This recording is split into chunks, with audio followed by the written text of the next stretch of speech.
আসসালামু আলাইকুম রাহমাতুল্লাহ।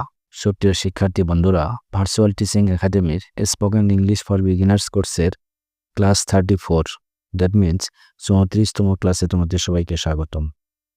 সো বন্ধুরা, এই কোর্সের প্রত্যেকটি ক্লাসে নির্দিষ্ট কিছু স্ট্রাকচার নিয়ে আলোচনা করা হয়েছে এবং সেই স্ট্রাকচারগুলো ইউজ করে কিভাবে খুব সহজেই সেন্টেন্স তৈরি করা যায় বা বাক্য গঠন করা যায় সেগুলো দিয়েও ডিটেলস আলোচনা করা হয়েছে। সো বন্ধুরা, আজকের ক্লাসে আমরা নির্দিষ্ট একটা স্ট্রাকচারের সাথে পরিচিত হব। তো চলো তাহলে বন্ধুরা ক্লাসটি শুরু করা যাক। সো আমাদের আজকের ক্লাসে আমরা যে স্ট্রাকচারটির সাথে পরিচিত হব সেটি হচ্ছে very few plus any plural noun. ঠিক আছে, যে কোনো প্লুরাল নাউন প্লাস হচ্ছে আর অথবা ওয়ার, তারপর হচ্ছে প্লাস হচ্ছে কি অ্যাজ অথবা সো। ঠিক আছে, তারপর হচ্ছে অ্যাডজেটিভ, মানে যে ওয়ার্ডগুলো দ্বারা কোনো দোষ, কোনো অবস্থা, সংখ্যা, পরিমাণ ইত্যাদি বোঝায় সেই টাইপের ওয়ার্ডগুলো এখানে লিখতে হবে। ঠিক আছে, তারপর হচ্ছে কি অ্যাজ, তারপর সবার শেষে হচ্ছে সাবজেক্ট। ঠিক আছে বন্ধুরা, সো এই স্ট্রাকচারটি ইউজ করে আমরা কখন সেন্টেন্স তৈরি করব, ঠিক আছে, বা কোন ধরনের বাংলা সেন্টেন্সগুলোকে আমরা এই স্ট্রাকচার অনুযায়ী ইংলিশ করব, ঠিক আছে, সেটা আমরা একটু দেখে নেই। সো দেখো, বাংলা বাক্যে মতো ডট ডট খুব কম সংখ্যকই আছে বা ছিল। ঠিক আছে, এই শব্দগুলো, ঠিক আছে, এই শব্দগুলো যদি কোনো বাংলা বাক্যে থাকে, ঠিক আছে, আসলে সেই ক্ষেত্রে আমরা সেই বাংলা বাক্যটিকে ইংলিশে ট্রান্সলেট করার সময় এই স্ট্রাকচারটি ইউজ করতে পারবো। ঠিক আছে বন্ধুরা, সো আমরা যদি এক্সাম্পল সহ দেখি তাহলে আরও বিষয়টি ক্লিয়ার হয়ে যাবে। সো চলো তাহলে আমরা একটু এক্সাম্পল সহ দেখে নেই।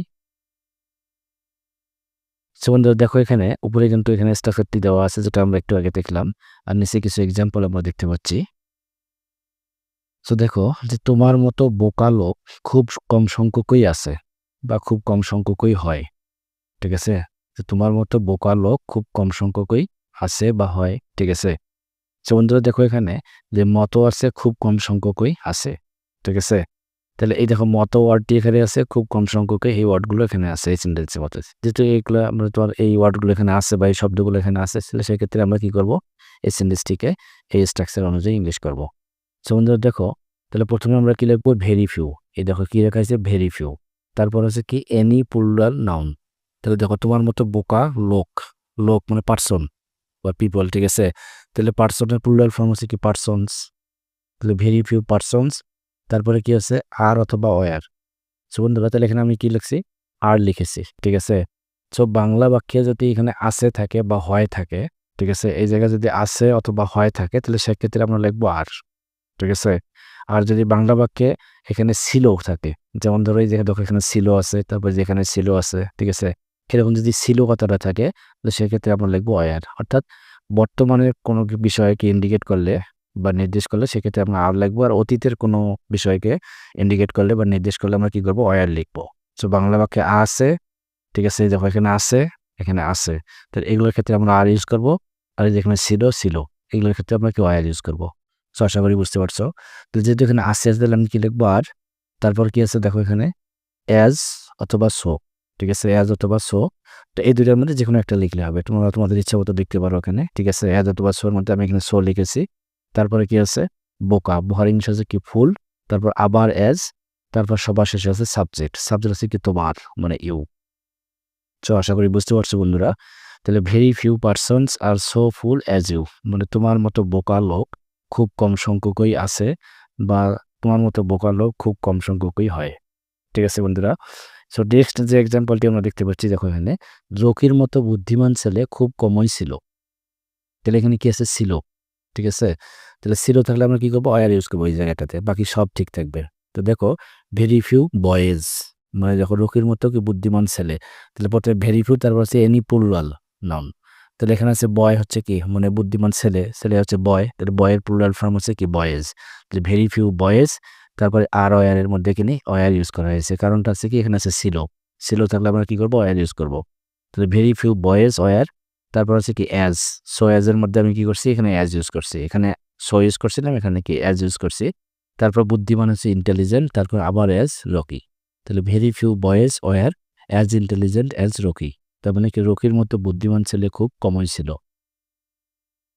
সেমন ঠিক একইভাবে থার্ড যে এক্সাম্পলটি আমরা এখানে দেখতে পাচ্ছি, অর্থাৎ 3 নম্বর যে এক্সাম্পলটি আমরা দেখতেছি এখানে, কক্সবাজারের মতো সুন্দর জায়গা খুব কম সংখ্যকই আছে।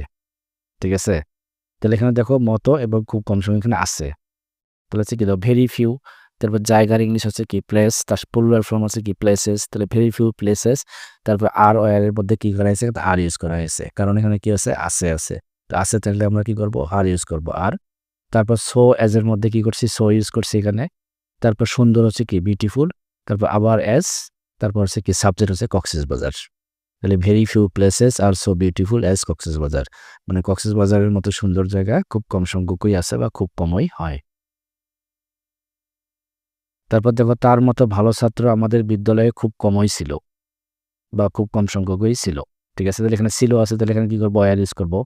তাহলে ভেরি ফিউ ছাত্র যে স্টুডেন্টস, ঠিক আছে, তার প্লুরাল ফর্ম হচ্ছে কি স্টুডেন্টস, কারণ এই যখন ভেরি ফিউ এর পরে কি এনি প্লুরাল নাউন, তাহলে ভেরি ফিউ স্টুডেন্টস কোথায় আমাদের বিদ্যালয়ে, যে ইন আওয়ার স্কুল মানে আমাদের বিদ্যালয়ে। সো বন্ধুরা দেখো স্ট্রাকচারে কিন্তু একটা ডট দেওয়া আছে, মানে কি এনি প্লুরাল নাউনের পরে কিছু থাকতে পারে এখানে, সেটা হচ্ছে কি ইন আওয়ার স্কুল। তাহলে very few students in our school মানে আমাদের স্কুলের বা আমাদের বিদ্যালয়ের খুব কম সংখ্যক ছাত্রই were as good as he, ঠিক আছে, যে তার মতো ভালো ছিল। ঠিক আছে, দেখো এখানে ওয়ার ইউজ করা, কারণ এখানে কি ছিল ছিল, এখন এখানে কি ওয়ার আর অ্যাজ, তারপর আবার হচ্ছে কি গুড হবে বন্ধুরা, এটা গুড GOOD, ঠিক আছে LG। সো আশা করি বুঝতে পারছো। তো বন্ধুরা ঠিক এইরকম তোমরা কি করবে, একাধিক সেন্টেন্স খাতায় লিখবা এবং লিখে স্ট্রাকচার অনুযায়ী করার চেষ্টা করবা। আর এগুলো করতে গিয়ে যদি তোমাদের কোনো প্রবলেম হয় অবশ্যই কমেন্ট বক্সে কমেন্ট করে জানাবা, আমি সেখানে তোমাদের যতটুকু পারি হেল্প করার চেষ্টা করবো। সো আজ এ পর্যন্তই, পরবর্তী ক্লাস দেখার আমন্ত্রণ জানিয়ে আজকে ক্লাসটি আমি এখানে শেষ করলাম। আল্লাহ হাফিজ।